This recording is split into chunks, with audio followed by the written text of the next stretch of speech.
Le biocontrôle a besoin, pour réussir, de s'appuyer sur 4 leviers essentiels. Le premier, bien sûr, l'innovation. On y reviendra probablement, il y a de grands besoins en innovation dans différentes cultures. Le deuxième levier porte sur les agriculteurs et leurs conseillers prescripteurs. Les solutions existantes ont besoin d'être déployées et pour cela, il faut une vraie appropriation de ces solutions par les agriculteurs et leurs conseillers, bien entendu. Derrière, on peut entendre toute la question de l'accompagnement et des formations qui sont nécessairement à développer dans ce registre. Le troisième levier sera plus sur les filières agroalimentaires. L'enjeu est que ces filières s'approprient également ces solutions et les recommandent. Et le quatrième et dernier levier sera sur les politiques publiques, la législation qui a besoin de soutenir ces solutions, le développement du biocontrôle en France.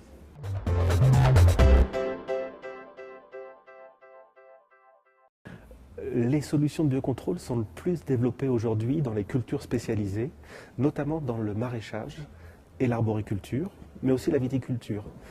On peut l'expliquer notamment d'un point de vue historique. Le biocontrôle s'est d'abord développé avec des solutions de macro-organismes dans les cultures sous abri, les cultures sous serre.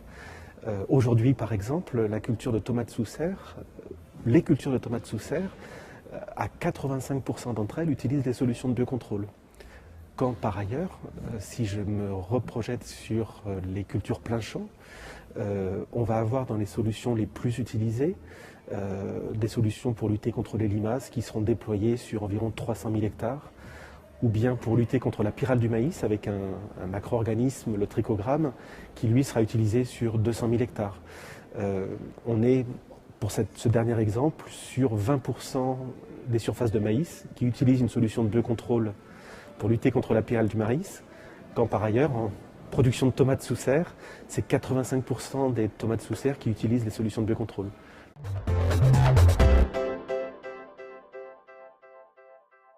Dans ces cultures spécialisées, les arboriculteurs ont particulièrement mis en place les solutions de biocontrôle.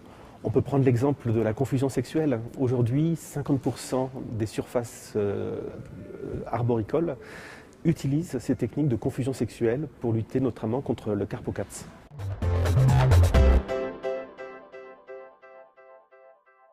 Les cultures qui manquent le plus de solutions dans le domaine du biocontrôle seront davantage orientées dans les cultures plein champ. Il manque, même si aujourd'hui il y a une réalité avec des solutions existantes et qui commencent à bien être déployées en grande culture, en culture plein champ, il manque malgré tout davantage de solutions biocontrôle dans ces cultures que dans les cultures dites spécialisées.